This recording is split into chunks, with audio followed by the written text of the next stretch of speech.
Hey fam, okay, hey, I gotta tell you guys about my new favorite thing ever. It's so good, it's amazing, it's the best thing ever. Tangled Before Ever After. Oh my god, it's so good, I love it so much, it's great, it's the best thing I've ever seen. It's so good. Okay, maybe it's not the best thing I've ever seen, but like it's up there, it blew away my expectations. I didn't think it would be this good, but it's actually that good. Okay, so like if you didn't know, I'm a really big Tangled fan. I mean, it's the 50th animated Disney musical. They've been doing 50 of them. Well, okay, they weren't all musicals. It was the 50th animated movie. But, like, they did 50 of them, and you'd think they'd run out of steam. But they didn't, because it spurred the second renaissance. They were losing steam. It was going down. It was like, it's okay. But then Tangled happened, and then Wreck-It Ralph, and then it was just the spawn of the second renaissance. It was great. It's amazing. I love it. And to think that it was going to be something completely opposite. It was going to be Rapunzel unbraided, and then it was going to have, like, Jack Black, and it was going to be, like, reverse enchanted. It was going to be, like, some pizza guy in New York, and, like, real life goes to the fantasy land, and then, like, his girlfriend becomes Rapunzel or something, and she's like, Rapunzel turns into a squirrel. There's gonna be some weird plot. But then they were like, no, to get rid of the cynical, DreamWorks sarcasm, we're gonna be heartwarming, family fun, and we're gonna make Tangled a real good, heart-wrenching, good movie, and they did it. And it was great, and my heart was filled, and oh man, I love Tangled. It's so good, it's so good. But Tangled came out in 2010, and now it's 2017. So naturally, you're thinking, hey, I don't think we're ever gonna see these characters again. Actually, we did see these characters again. We saw them in Tangled Ever After, which was a short film. It was okay. I was really excited, like, oh man, we're going to see these characters again. We're going to see what's up with Punzi and Eugene, and we're going to go back to the land of Corona. But, like, really, it was just like a Pascal Maximus short. It was kind of like Tom and Jerry, but with Pascal Maximus. And, like, it was cute seeing them get married and stuff, but it was like, kind of unnecessary, you know? It didn't really add much to the plot. So, hearing there's a series, initially, oh man, I'm excited. But then hearing, I wasn't expecting a whole lot. I was expecting maybe like a fun little slice of life kind of comedy thing, oh look, now today we're gonna have a bake sale, or hey, today Rapunzel she goes bowling, just something like a little slice of life, just a little comedy type of thing, like Family Matters or Full House type of, nothing big. Well, guess what? I watched Tangled Before Ever After, and you know what I got? I got lore and expanded universes. I freaking love lore and expanded universes. It's so good. And it makes a story, it makes a world, and go there, and there's rules, and there's characters, and it's real, and it's all there, and it happened. I'm really impressed with this, and I keep getting a little bit out of control. Like, I'm just going and thinking, it's fun to see these characters again, it'll be a fun little thing. But they actually expand on it, and they do everything perfect. Literally every single thing perfect. Nailed it. I don't really have any complaints. But, like, I have some complaints, and I'm going to talk about it, but, like, it honestly far exceeded expectations. Incredible. It was amazing. So, like, all the original voice cast return, Mandy Moore and Zachary Levi as Punzi and Eugene Fitzherbert, respectively. And, I don't know about Max and Pascal. They're probably the same voice, though. They don't really say much, though. So they came back. They're movie stars. They're real people. Why are they doing a cartoon show on Disney? Because they're dedicated to this property, and it's great. And they got the original voice cast back. No complaints. But hey, there's new people, too. And, they got Mr. Krabs. Clancy Brown's playing the king. I love Mr. Krabs. I love Clancy Brown. They're the same person. And he's the king, and he's great. And he's, like, kingly. And he's like, hey, my daughter's Pearl, I love money. No, he's actually regal and scary, but, like, he's stern. But I understand why he's stern, because his daughter got kidnapped, so it makes sense plot-wise. It's so good. So let's talk about the real reason that this show exists. So, spoiler alert for Tangled. We all know that at the end of Tangled, Punzi, she cuts off her hair, and she saves Eugene, and then she becomes Pixie Cut Punzi. So there was originally pretty blonde hair Punzi, and then she becomes Pixie Cut Punzi. It's a transformation. It's like Peter Parker to Spider-Man. They're the same person, really, but she cut her hair. Sometimes girls do that. They go to the salon or Great Clips, and they cut their hair. So she did that, and she totally transformed. But here's the problem. Pixie Cut Punzi is not merchandisable. Honestly, I kind of like Pixie Cut Punzi. But we're talking about, like, mass marketing and, like, little 8-year-old girls and what they're more likely to buy, and they want the long blonde hair Punzi. So all the Disney merchandising is all long blonde hair Punzi. And, like, in the parks, when you go meet the real life Punzi, which I did, by the way, fantastic. She's such a sweetheart. But she's always got her long blonde hair. And it's like, well, I saw you in the movie. Why'd you get that hair back, Punzi? This is weird. And, the stock answer that the Punzi in the parks always says is, oh, well, I just magically grew back one night. And it's like, there's more to this story. How did they grow back? I want to know this story. So they made it, and it's called Tangled Before Ever After. It's great, it's so good. But the people who created the show are clearly fans of the movie and fans of good cartoons and fans of good stories. They're very talented because they paid attention to it, and they didn't just cash it in. They could have so easily just cashed it in and just be like, oh yeah, look, it's Rapunzel, and it's Drew Bag. But they care, and it's so good, and they tell a gripping story, and it's amazing. I love it. Okay, so it opens up, and it kind of recaps. So remember in the movie, it opens with Flynn Rider, later revealed to be Eugene Fitzherbert. But he tells like, oh yeah, today's the day I died, because he does die at the end. Spoiler alert. But like, and then it's like narrated through his perspective. They do it again. This is the story of how I died and went to heaven. And it's him talking like, oh yeah, but then Punzy's there too. And this thing is really weird. I kind of hate it. But yeah, they do that, and so it kind of recaps the things in the movie, and they're like, yeah, this happened, and I bet you thought that was it, and it's like, I did think that was it, and like, well, didn't we get married too? Well, that didn't happen for a while. So like, they address even the Tangled Ever After, where they get married, they address that, because here's the thing, in Tangled Ever After, she's got the short hair. So how do we go from short hair to, now she has long hair in the show, to back to short hair? It's a ride, and it's such a fun ride, and I love it. So it kind of opens with that, and basically it's 6 months after the initial movie. So Punzy and Eugene, Punzy's getting adjusted to real life. She's not a captured victim anymore, because for 18 years she's just been locked in her tower. And poor Punzy, she's just locked in there. She doesn't know what to do. And Mother Gospel is just kind of an awful human being, and she's very isolated, and she has to figure stuff out on her own. And really, she doesn't have any friends, and she can't relate to people, and she can't really talk, and she's super awkward, and she's just. I feel you, Punzy. I relate to her so much. I get her. She gets me. We're pretty close. Yeah, I understand where she's come from. And that's why she's such a relatable character. She's so good. She's adjusting to princess life now. Now she has a loving mother, a loving father. Eugene's with her. She's got Pascal. Well, she's always had Pascal, but she's got Max. She's got all these new friends, and she's kind of adjusting to that. But she wants something more. The whole thing the whole plot Tangled was that her dream was to find these glowing lanterns to get out of the tower and see life. And the thing that happens is she does. And remember when they're on the boat and they see the glowing lanterns, and she says, what happens if it's everything I ever asked for? What happens if the dream does come true and it's great and it's amazing? And then Eugene says, well, then we find a new dream. And that's what they do in the show. They find a whole new dream. It works so good. Punzy's an adventurer. She's got this rebellious spirit. She just wants to go explore and see things and learn.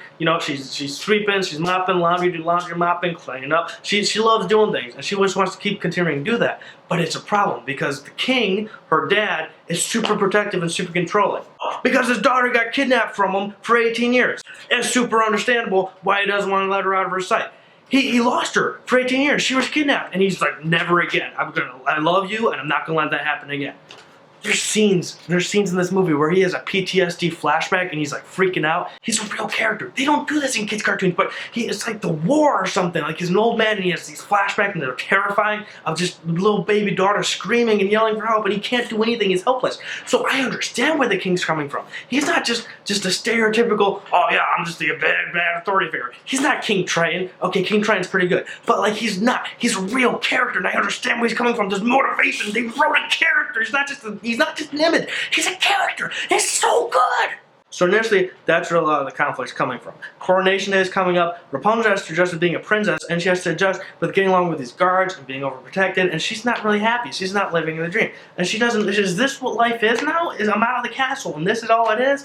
I'm kind of disappointed. I don't know. She's very confused. She's a young girl in a brand new world. She doesn't even know how to talk to people. She doesn't have friends or anything. I mean, she's got friends, but she's been in a castle alone for 18 years. She doesn't know how to, like, interact. She's super awkward. And it's just, I feel it. I feel it. She's a good character. Meanwhile, we got Eugene Fitzherbert, and Eugene's great, also known as Flynn Rider, but they go by Eugene in the show, which, it's great. Yeah, that's his real name. It should be Eugene. I'm glad they don't call him Flynn. They could do like a nickname type of thing when they call him Flynn, but yeah, okay. So, like, basically though, he's a great character too, because he's never had anything, right? He's a man of his own conventions, as they sing in the credit song.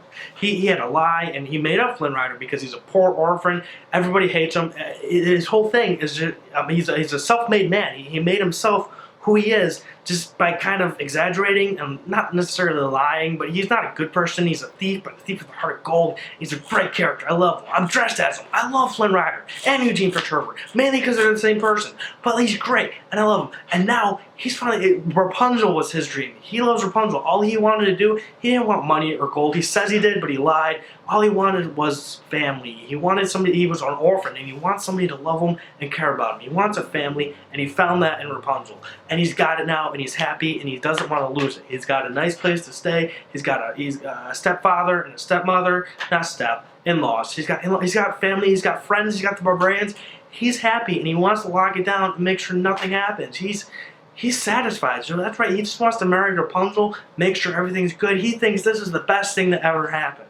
So that's right. He's like, Rapunzel, Punzi, honey, we gotta get married because I love you so much and you're my dream. And it doesn't get better than this. This is our happily ever after. We're gonna get married, and I'm gonna have a family finally. We're gonna have kids. I did it. I was in this castle of isolation for all these years, and I was a bad person, I was a thief, but I found somebody. And now we're together, and the dreams come true, and it's great, and just, let's do this. And that makes sense, because that's where, in the movie, that's where we left off with. It makes sense, it's good. But Rapunzel doesn't want to get locked down because she sees herself as being trapped all over again. She says, oh man, if we get married now, I'll be here, there's going to be guards everywhere, I can't go anywhere, it's just a bigger tower, I'm just trapped again, I can't, no, and she starts freaking out, she just needs to run, and it makes sense, it totally makes sense, because that makes sense with her character. She's open and honest, and they talk to each other like real people.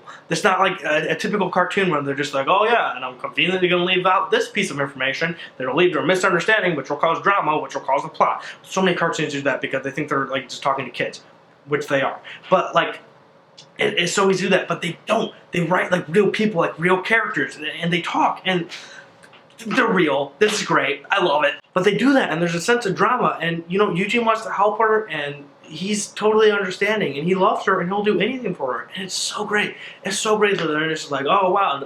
You know, they don't do a Ross and Rachel where they split them up and they're like, will they, won't they? No, you know they're going to end up together. We saw Tangled Ever After, and they keep them together, and they complement one another, and it's just a great relationship, and I love it so much. They're so cute. I ship Zach Rapunzel because I love her too, but like, I'm not in that world. So like, if it's not me, at least it's Eugene, and I'm happy. He's great. I love it. So really the first half of this movie is just them adjusting to it. And there's music, and they sing, and the music is so good. Oh my god, there's a musical number. It's fantastic. This is life after happily ever after, and our story has finally reached its end. Settling down here, Year upon year, contented and secure. with dozens of duties we'll have to tend. I was not expecting musical numbers. The music is so good and is memorable. It's just as good as the original movie. I think so. It stands out. It's catchy. I've added it to my Spotify playlist this morning, and I listened to it the entire car ride here. Fantastic. I love it. There's only 2 songs, but the repeat button, it's great. I love it so much. So it opens up with, is this life after the ever after? And like each person, so my phone went off. But like, okay, so it's called Is This Life After Happily Ever After? And so Punzi's saying like, oh man, she's kind of miserable, she's not adjusting to the real life. And sure, there are corsets and buckles and bows, plus all those names to recall. Jane? Ethel. Right. Eugene's super happy, he's into it, and then Life's gonna be like strawberry sherbet once she is Mrs. Eugene Fitzherbert. there's also Clancy Brown to sing. I must protect you from all the world's harms. We'll live happily ever after all. And there's like duets on top of each other, and it's so good. They put in so much effort to this. They didn't have to. They could just cash in and be like, look, Punzi's going bowling this week. No, they actually took time and worked music, and they love the show, and I love it now too, and it's great. And there's another song called The Wind in My Hair, but that's at the end, so we'll get to that. So, meanwhile, there's this other plot where there's this lady, the villain, what's her name? Lady Kane. She's a bad guy. She's not really memorable in this episode, but I think they're definitely going to develop her throughout the season. This season was more just reuniting with the characters.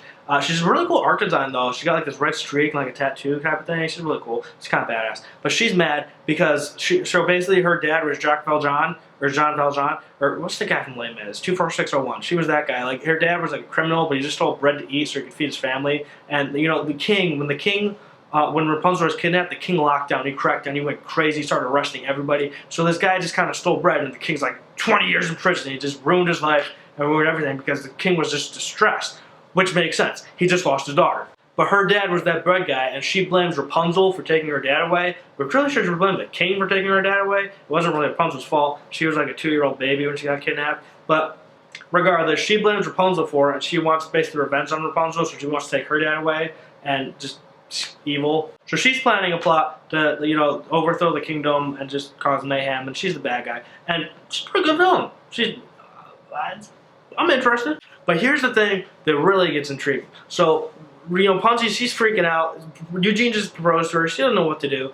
And so she goes, she's like, we gotta get out of here. So there's this new character named Cassandra, and she's like, she's got the princess duties, so she's like Punzi's personal guard type of thing, like her security guard. And she's a really good character because, so what she does is she's like a tough kind of like, oh yeah, her dad's the head of the guard.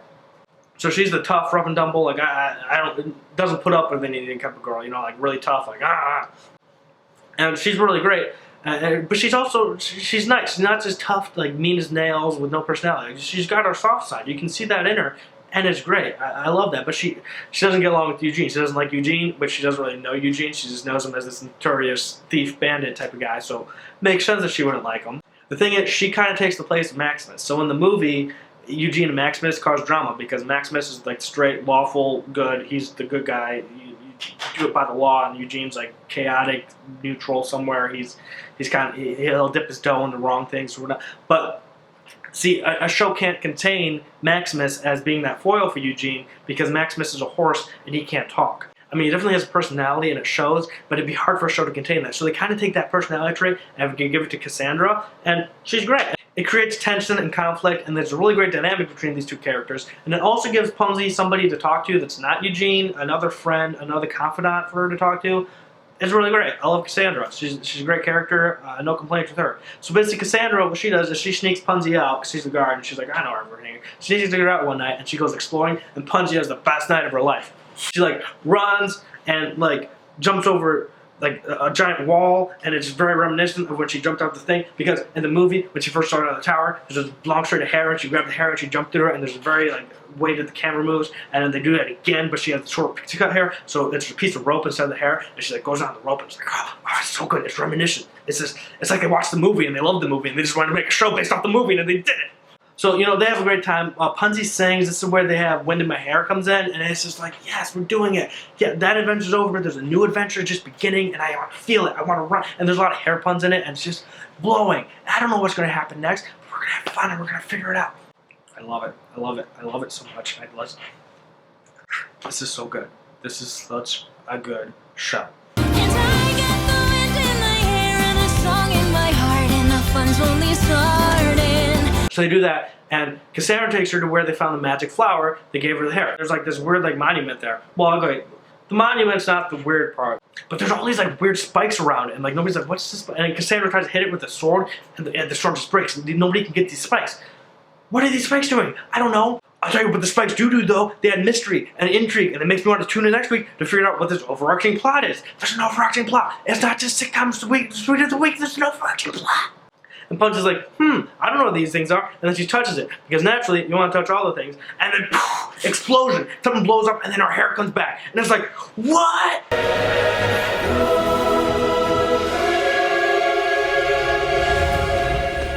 So somehow, these spikes are connected to the magic flower, which is connected to her hair. And I'm not exactly sure how it all works, but I think they're going to explain it throughout the series. And it's great. And it's like, oh, wow. Now there's this force out there. There's some kind of magic force.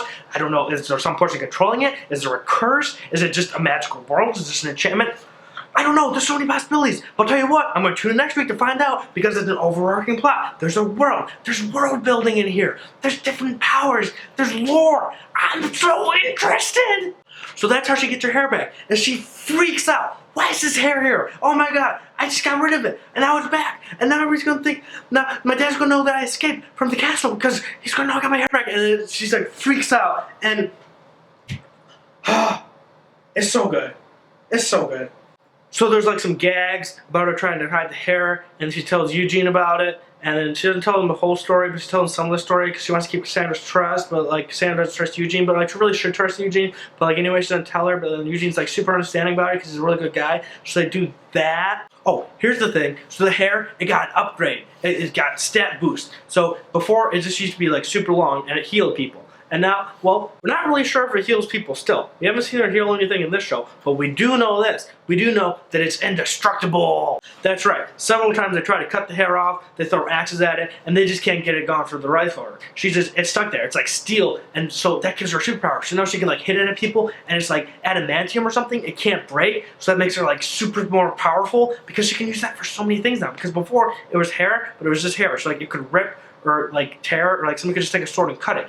But now you can't cut it. So now it's just like this giant battering ram attached to her head. It's 70 foot long, and golden blonde, and she can just whack people with it. And it's so cool. Give Punzi more powers. Yes, I love superpowers. I love superheroes. I love all of this. This is great. And it probably still has healing powers. I'm not sure about that. She didn't chant the incantation. But like, we'll probably figure it out in the next couple episodes.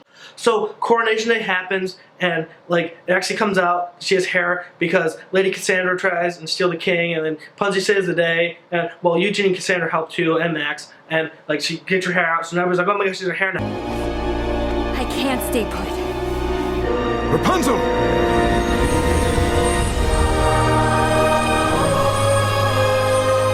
And like it's pretty easy and not very threatening, but like it's so fun. Leave them alone! So, you sure you can handle yourself? Oh, I'll manage.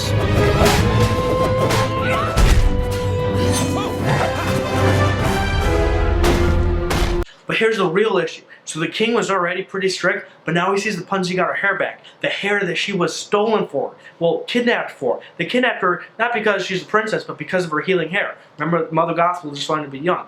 And now she's got it back. So the king's like, oh man, you thought I was strict before? We're locking it down. Now you got hair, now you got something valuable. You're never getting out of the sights again. Punzi's freaking out. She's like, no, you were so strict before, now you can be even worse.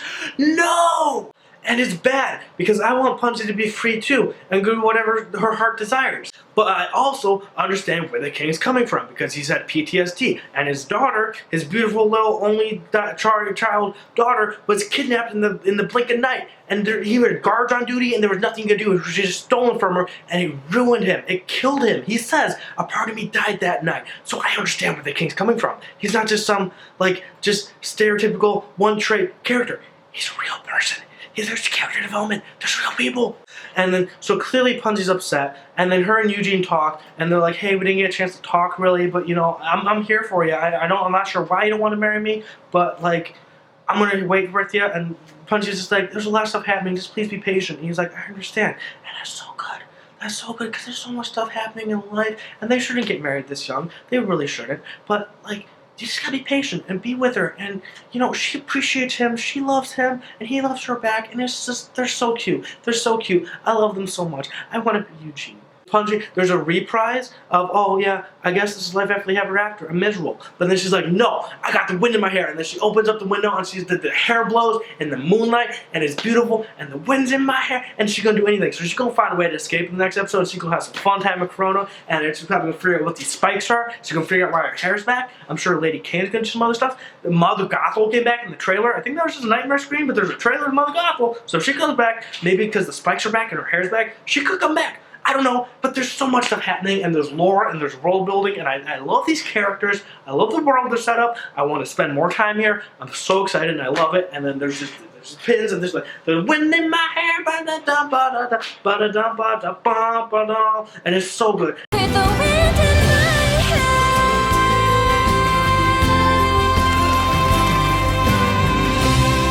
But yeah, I was not expecting a whole lot out of this. I thought it was just be a fun little thing, and I got so much more than I bargained for, and I'm so happy because it's amazing, and I love it, and I'm so excited to watch this every week.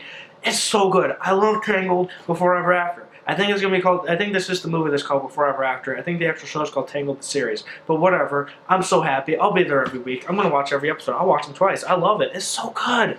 I guess really the only other thing, I love it, 10 out of 10. You got this. You already know it. But like the only really other thing I can touch on, because the characters and the plot are the only thing that matter to me, honestly. And the characters, they're the same from the movie. They got them perfectly 100% right. They even got the same voice actors. It's perfect. The plot was great. There's so much more than I thought there was going to be. Yeah, no complaints. It's fantastic. The only other thing I can think of to even mention really would be the animation. So clearly, if you haven't picked up on far, the animation is not 3D animated, it's 2D animated. It's very different than the movie, and the characters look different. But I like it. Obviously, the movie version looks a lot better. But, I mean, they spent $150 million on that. You can't do that for a TV show and spend $150 million on every episode. So some cuts had to be made, and what they did do, I think it's true to the characters. It's fun, cartoony. It's very stylized, and I love stylized. They didn't try to go super realistic with it. They went with a giant eye, stylized, sharp edges type of animation, and it's beautiful. It works so well. It's just, I mean, look at some of these shots here. Just the world and the backgrounds. The way they animate it is just beautiful. It's so good, and I'm so happy they went with this direction. Instead of doing some kind of cheap 3D thing where it looks like kind of in and not. Look at some of the Disney Junior shows. They're not very detailed at all.